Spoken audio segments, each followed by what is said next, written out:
Thank you, Cole. Okay, next let's go to Throckmorton, Mr. Seth SA.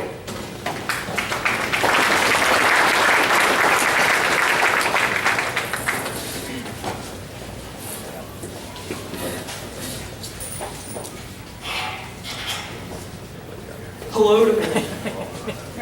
The brutal, artificial famine imposed by Stalin's regime on Soviet Ukraine from the years 1932 to 1934. Approximately 4 million men, women, and children died of starvation. The land that was known worldwide as the breadbasket of Europe was being ravaged by a man-made famine of unprecedented scale. Joseph Stalin engineered this famine to teach the country's independent farmers a lesson they would not forget.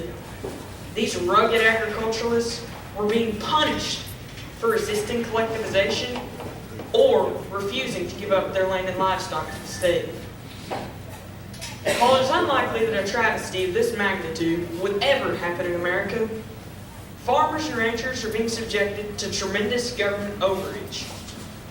Some have lost their land.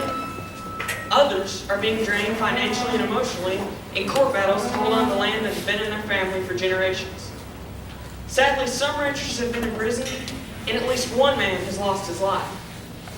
In all of these cases, they each have the same common denominator. They involve a disagreement with the Bureau of Land Management.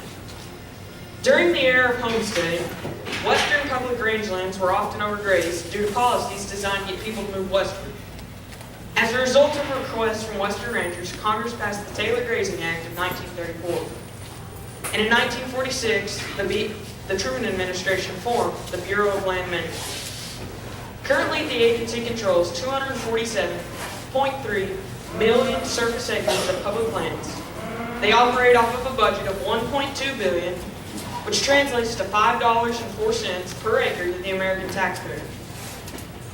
According to the BLM website, their mission is to sustain the health, diversity, and productivity of public lands for present and future generations.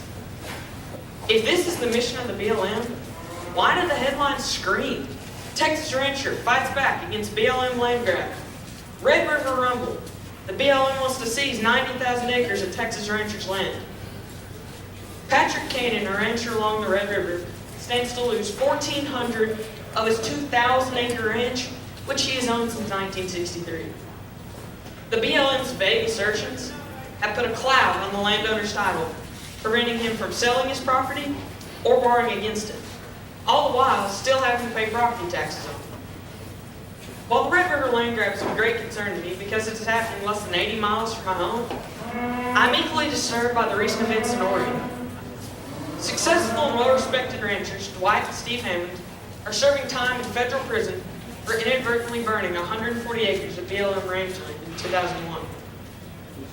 Many suspect the Hammonds were targeted because they were the very last holdouts of an area where the government plans to create a cow-free wilderness. Sadly, this story does not have a happy ending. We have ranchers in Texas, Arizona, Oregon, Wyoming, and Nevada fighting to simply hold on to land that they rightfully own and work under their 5th and 14th Amendment rights of the U.S. Constitution. Abraham Lincoln once said, "America will never be destroyed from the outside. If we falter and lose our freedoms, it will be because we destroyed ourselves."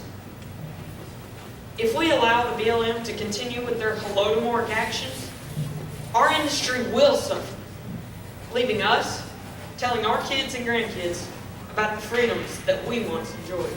Thank you.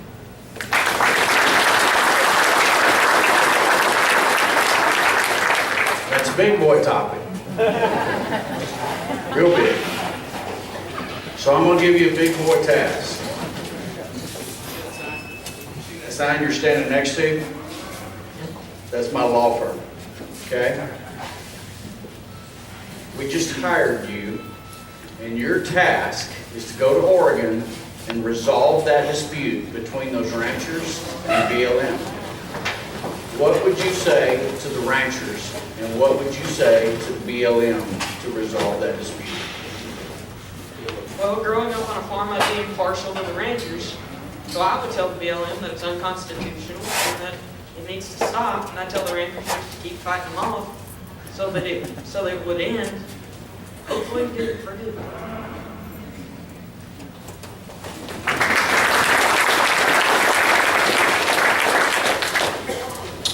Seth, you did a good job up there. So you're from Throckmorton, is that right?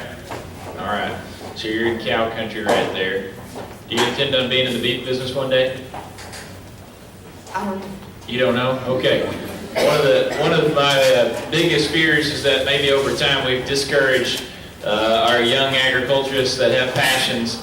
We tell them too much about all the challenges of what the input costs are and how tough it is to make it in the cow-calf business or the beef business. And maybe we're doing ourselves a disservice. And one thing we got to really focus on is trying to empower these young people to get in the beef business and to make that lifestyle that they attack and pursue. So I would like to know, from your opinion, assume that you're going to go in the beef business.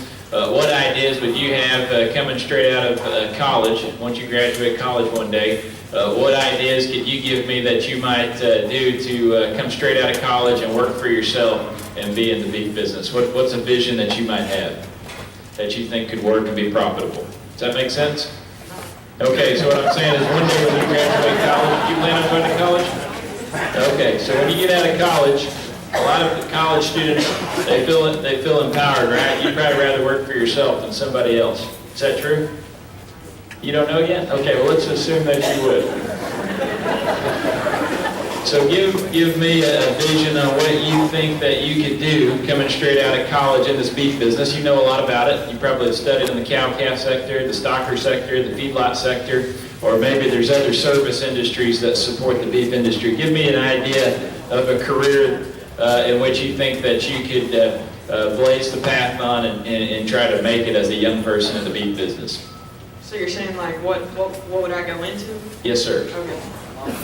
Probably the I don't know specific answer I could give. No, that's fine. It doesn't have to be specific, Seth. Just give me share your ideas on young people needing to go back in the beef business then. Well, I mean, they're discouraged by the hardships, but if they think about the plus side, they're the ones feeding America and other countries. So, I mean, I'm sorry, you just keep going.